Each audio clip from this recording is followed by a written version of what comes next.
Okay guys, let's have a go at page 16 now then. This question is question 9a part 1 and part 2. Write each of the following numbers in standard form. So we need a number between 1 and 10. Don't we? Times 10 to a power. And we've got 5,800. So let me just write it here. 5,800 is equal to. Now there's the decimal point at the moment. I want to go back one. Back 2, back 3 to here, don't we, yeah?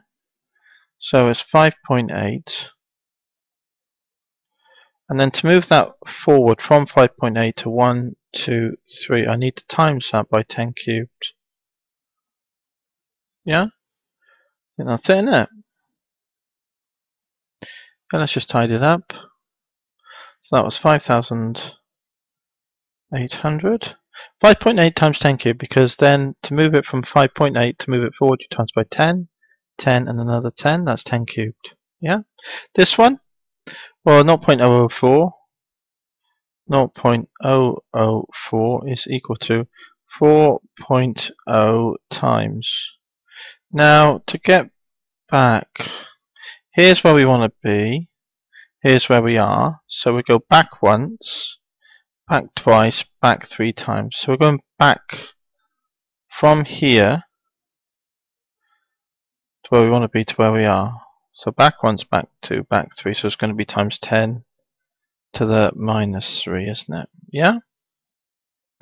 Okay, so that's that one. Let's just check it. 4.0, and then 10 to the minus 3 means you move back.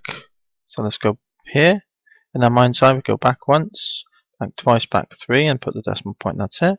Here, we were here, 5.8, and we go forward with the point because we're times them by 10, 10, and another 10 to here, which is 5,800. Yeah? Okay, then, let's do this one now. Okay. Powers of indices, just a little rule for powers of indices. X to the A over X to the B. Indices, divide you minus top, take, bottom, alright? That's the rule for indices. So that's the rule in general, so powers is the same. So 10 to the A over 10 to the B. Divide you minus top, take, bottom. So maybe we could write it like that also. Agreed? Alright then, so that's what you do. Divide in terms of indices, you minus top, take, bottom. A minus B, okay, with the same power index here. Okay, so we've got 5.6 over 2 times, so the bottom things.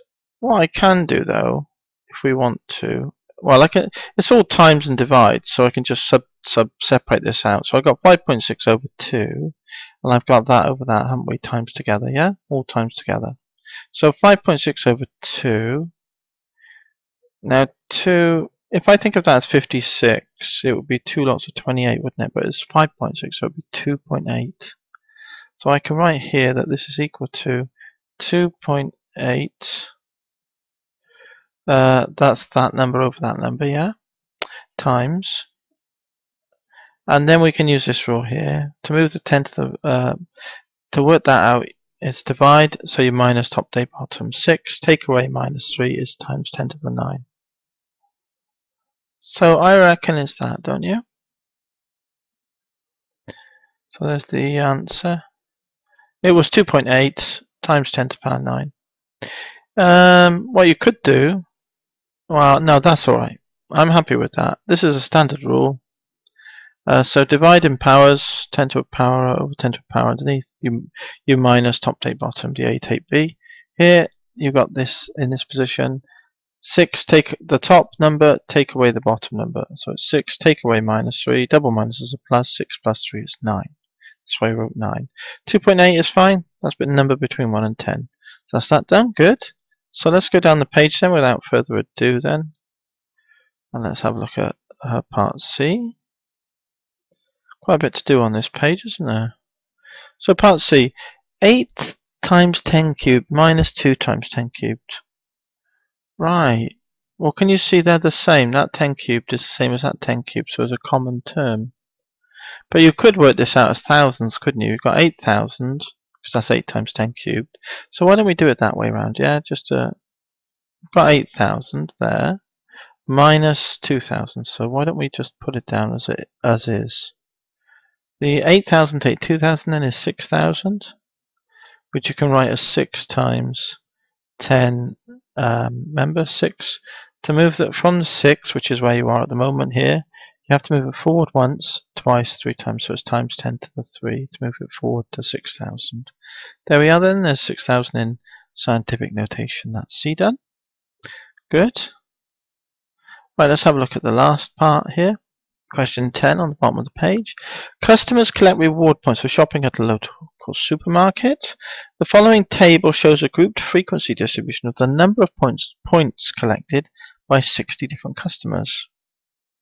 So 1 to 20 is 4 points, 21 to 40 is 12, 41 to 60 is 34, and 61 to 80 is 10. Complete the following cumulative frequency table. So the accumulation. So that's clear for how many got less than 40. It would be all this, wouldn't it? Because it's an cumulative frequency. So all the numbers under 40 and equal to 40 would be those two added together. 4 and 12 is 16. And then less than 60, we've got to add these three together, haven't we?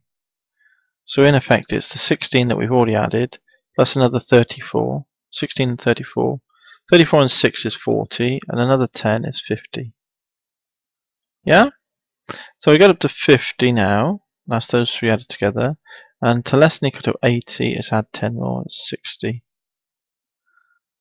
So if you notice, there's 60 different customers. Nobody collected more than 80, so that's why that would be 60, wouldn't it? So there we are then. I think that's done. Good. So that's that page done. That was. Let's just go back up and have a look at the page. Page 16. That's that one done then. Good. Let's go on to the next page.